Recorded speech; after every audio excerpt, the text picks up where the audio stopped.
శ్రీకృష్ణుడి ఫోటో లేదా విగ్రహం ఇంట్లో ఉంటే అదృష్టం, శాంతి కలుగుతాయని నమ్మకం. ప్రేమ, ఆనందం, జ్ఞానానికి ప్రతీకగా నిలిచే కృష్ణుడు ఇంట్లో సానుకూల శక్తిని నింపుతాడని, కుటుంబానికి శుభ ఫలితాలను ప్రసాదిస్తాడని చెప్తారు.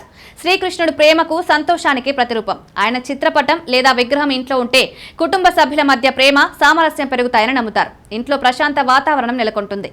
దంపతుల మధ్య సఖ్యత వృద్ధి చెందుతుంది. కృష్ణుడు లక్ష్మీదేవికి పతి, అందుకే ఆయన ఆశీస్సులు ఉంటే ధన్య ప్రాప్తి, ఐశ్వర్యం చేకూరుతాయని నమ్ముతారు. ముఖ్యంగా బాలకృష్ణుడి విగ్రహం ఇంట్లో ఉంటే సంపద, సమృద్ధి కలుగుతాయని చెప్తారు.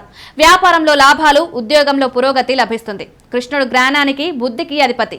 ఆయన అనుగ్రహం వల్ల పిల్లల్లో విద్యాభివృద్ధి, ఏకాగ్రత పెరుగుతాయి. పరీక్షలలో విజయం సాధించడానికి సహాయపడతాయి. పెద్దల్లోనూ జ్ఞానం, విచక్షణ పెరిగి సరైన నిర్ణయాలు తీసుకోవడానికి మార్గనిర్దేశం చేస్తాడు. కృష్ణుడి దివ్యశక్తి ఇంట్లోని ప్రతికూల శక్తులను దూరం చేస్తుందని నమ్ముతారు. ఇంట్లో ఏదైనా దుష్ట శక్తులు, చెడు ప్రభావాలు ఉంటే నశిస్తాయి.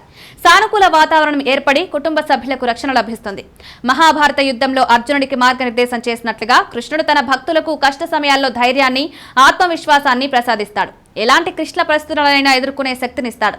ఇంట్లో సంతోషం, సంపద, సంతాన సౌభాగ్యం కోసం పూజా మందిరంలో ఇంటి మధ్య భాగంలో ఉంచొచ్చు. దంపతుల మధ్య ప్రేమ, సామరస్యం కోసం పడక గదిలో ఉంచడం శుభప్రదం. ధైర్యాన్ని, విజయాన్ని సూచిస్తుంది. కార్యాలయంలో, చదువుకునే గదిలో ఉంచవచ్చు. కృష్ణుడి ఫోటో, విగ్రహాన్ని ఉంచుకోవడమే కాదు, స్వచ్ఛమైన మనస్సుతో, భక్తి శ్రద్ధలతో పూజించడం ద్వారానే పూర్తి ప్రయోజనాలు పొందగలుగుతారు.